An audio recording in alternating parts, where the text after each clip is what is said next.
Guys, imagine a moment when the world's most powerful nation finds itself standing at a crossroads. One path leads toward deeper confrontation, greater instability, and the possibility of a crisis that could shake the entire global economy. The other path leads toward de-escalation, diplomacy, and a difficult acceptance that military pressure does not always produce the results leaders expect. This is not just another story about America and Iran. This is a much bigger battle involving global power, strategic influence, energy security, and the future direction of international politics. The decisions being made in Washington, Tehran, and other capitals are not only affecting governments, they have the potential to impact the lives of ordinary people around the world. Now think about this. Throughout history, powerful countries have often believed that superior military strength could quickly achieve political goals. The assumption has frequently been simple. Apply enough pressure, demonstrate overwhelming force, and the opposing side will eventually give in. But history has repeatedly shown that reality is far more complicated. Many conflicts that were expected to end quickly turned into long and expensive struggles because political leaders underestimated their opponent's determination, their national identity, and their willingness to endure hardship.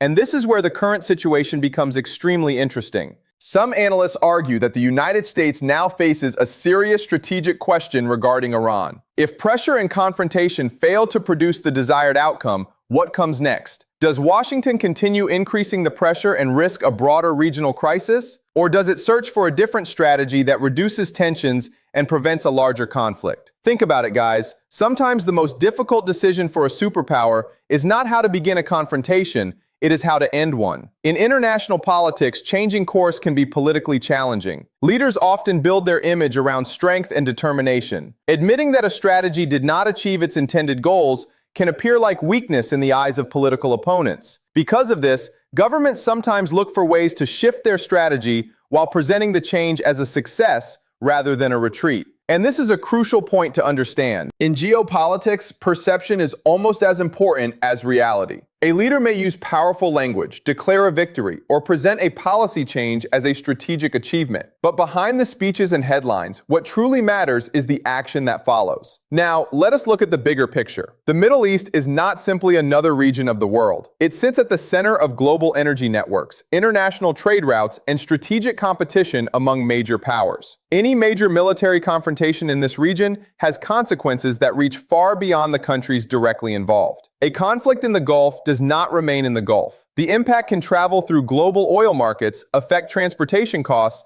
increase inflation, and create economic uncertainty for millions of people who may have no direct connection to the conflict itself. This is the hidden reality of modern geopolitics. A missile launched in one part of the world can eventually influence the price of fuel in another. A military decision made by a government can affect businesses, supply chains, and family budgets thousands of miles away. That is why the possibility of escalation between the United States and Iran attracts so much international attention. One of the biggest concerns among economic observers is the stability of global energy supplies. The Gulf region contains some of the world's most important shipping routes for oil and gas. If investors believe that these routes could become unsafe or disrupted, markets can react even before any actual shortage occurs. This is where fear itself becomes an economic force. Companies may begin preparing for potential disruptions. Traders may adjust their expectations.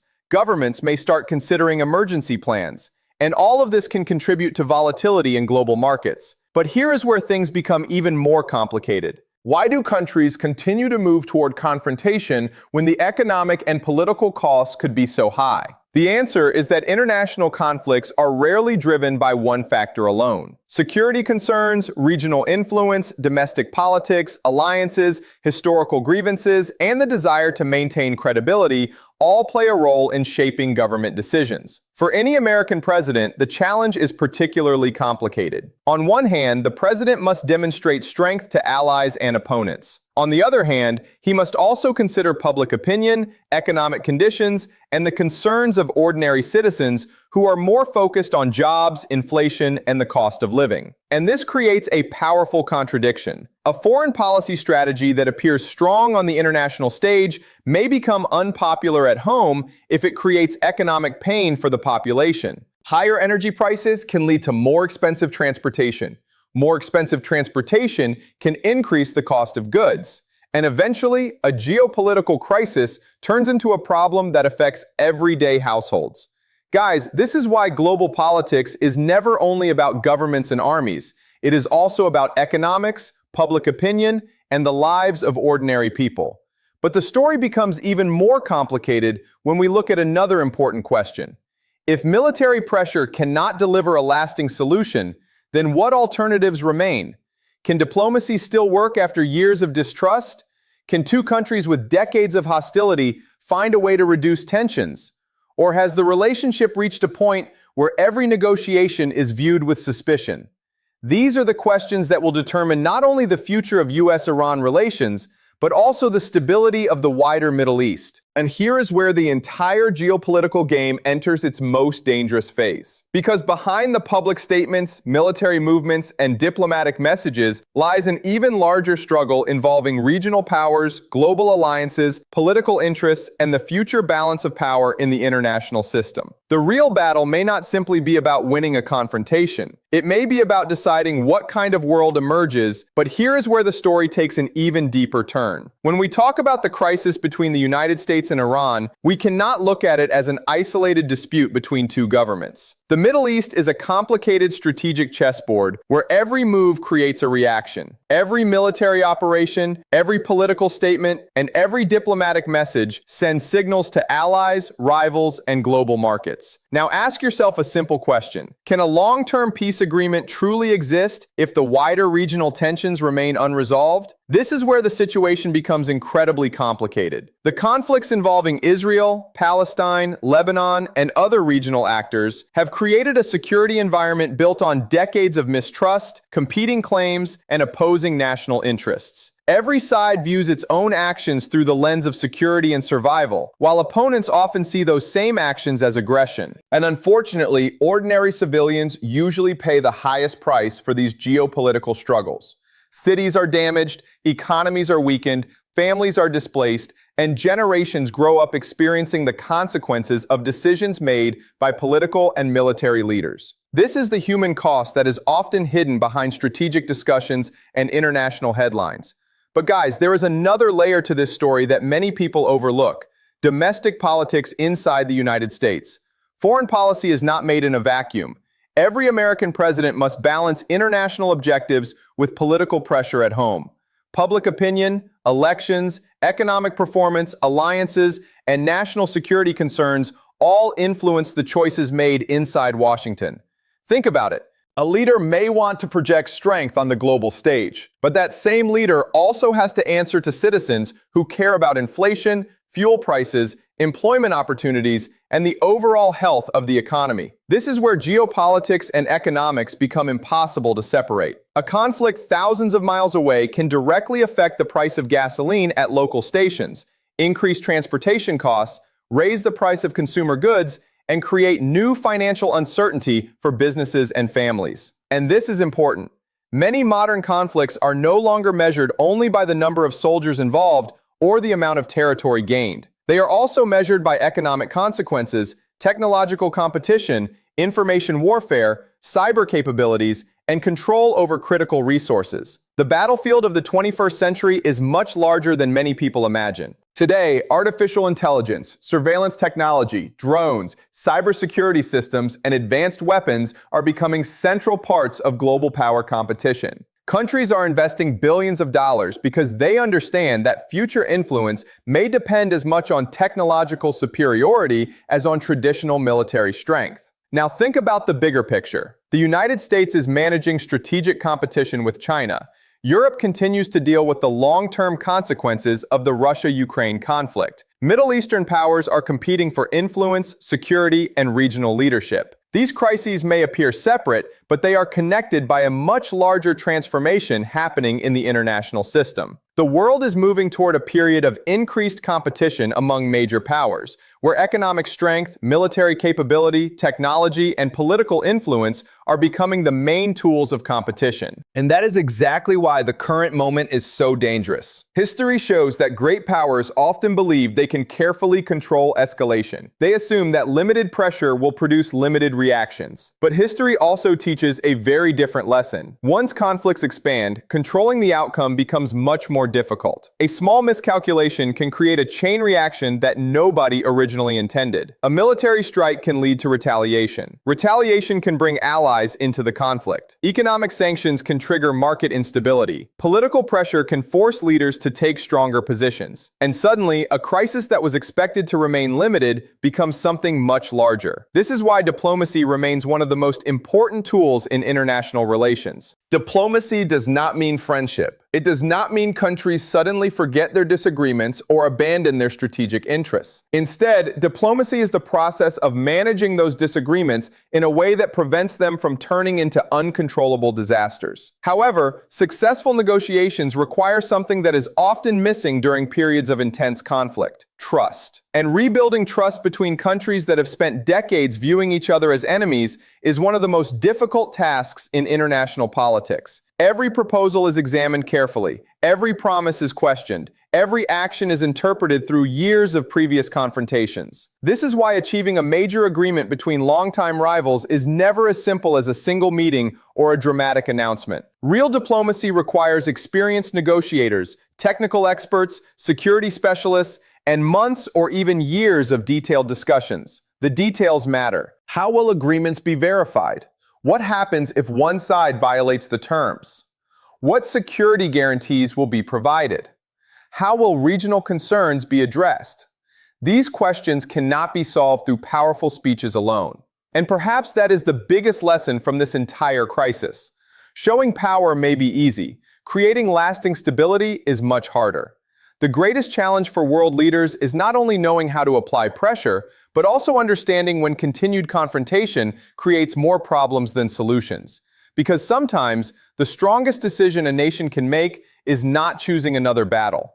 Sometimes, the greatest strategic victory is preventing a conflict that could damage everyone involved. But to truly understand why the relationship between America and Iran has reached this point, we need to travel back through history. We need to examine the events that created decades of distrust, the political decisions that changed the course of the region, and the moments when opportunities for peace appeared but eventually collapsed. And once we uncover that history, the present crisis begins to look very different. But here's where the entire story becomes even more fascinating. To understand why the United States and Iran remain locked in a cycle of confrontation, we have to look beyond today's headlines and examine the history that shaped this rivalry. The tension between Washington and Tehran did not begin yesterday. It is the result of decades of political upheaval, strategic competition, broken trust, economic pressure, and conflicting visions for the future of the Middle East. Think about this for a moment. In international politics, countries have long memories. Governments may change, leaders may come and go, but historical experiences often continue to influence how nations perceive threats and opportunities. What one country describes as a security strategy, another may see as an attempt to dominate or weaken it. This difference in perception is one of the biggest reasons why international conflicts can continue for generations. And this is exactly what makes the relationship between America and Iran so difficult. Over the years, there have been periods of negotiation and moments where diplomacy seemed possible. Agreements were reached, channels of communication opened, and there was hope that a new chapter could begin. But then political changes, disagreements over regional influence,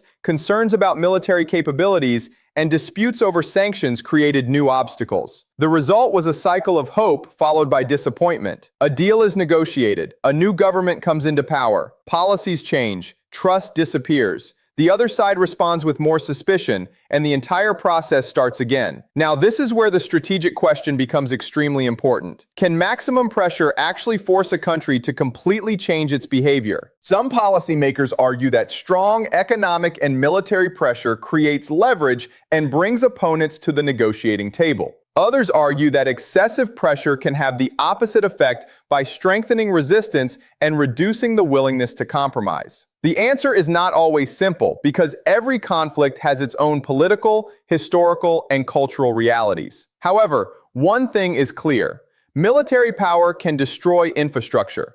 Economic sanctions can create serious pressure. Diplomatic isolation can limit international relationships. But changing the strategic calculations of an entire nation is a much more complicated challenge. This is why many global conflicts eventually return to negotiations, even after years of hostility. Look at history. Many countries that were once bitter enemies eventually sat at the same table because they realized that endless confrontation carried a cost that neither side wanted to pay forever. And this brings us to the political dilemma facing leaders. No president wants to appear weak. No government wants to admit that its strategy failed. Political reputation, public opinion, and international credibility all influence how leaders present their decisions to the world. So sometimes a government may choose a new direction, but frame that decision as a victory rather than a retreat. This is one of the oldest realities of geopolitics. The language of politics is often about preserving image, while the real story is found in the actual policies and decisions taking place behind closed doors. Now consider the economic dimension of this crisis. The Middle East remains one of the most strategically important energy regions on Earth. Any threat to major oil transportation routes creates anxiety across global markets. And markets do not wait for a crisis to happen. They react to the possibility of a crisis. Investors study military movements. Companies monitor diplomatic developments. Energy traders evaluate future risks. Sometimes the fear of disruption can influence prices even before actual shortages appear. That is the power of uncertainty. Imagine a situation where a prolonged conflict affects the flow of energy supplies. Oil prices could rise dramatically, transportation costs could increase, manufacturing expenses could grow, inflation could return with greater pressure. And who ultimately feels those consequences? Ordinary people, families paying more for transportation, businesses facing higher operating costs, consumers spending more on everyday products. This is why geopolitical conflicts are never only about borders or military strength. They are deeply connected to the global economy and the daily lives of billions of people. But here is where another major question appears. What happens if diplomacy fails completely? Could the crisis remain limited, or could it pull additional countries into a much wider confrontation? This is the fear that concerns many strategic analysts around the world. Modern alliances mean that conflicts rarely remain isolated. Regional powers have partnerships. Major powers have strategic interests. Economic systems are interconnected. One event can trigger another. One military response can lead to a counter-response. One mistake can create a situation that nobody originally planned. History is filled with examples where leaders entered a crisis believing they controlled the situation, only to discover that events developed in unpredictable ways.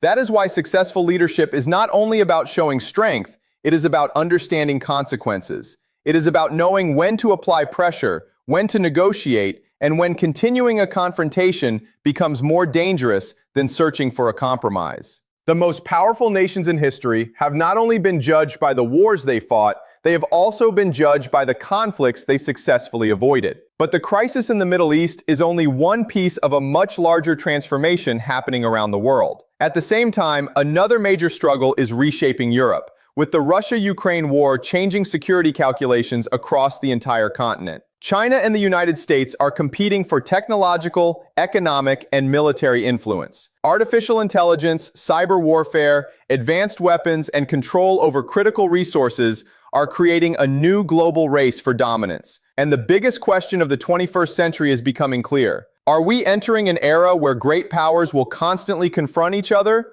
Or can diplomacy adapt quickly enough to prevent the world from moving toward a new age of dangerous competition? The answer to that question may define the future of global politics for generations to go.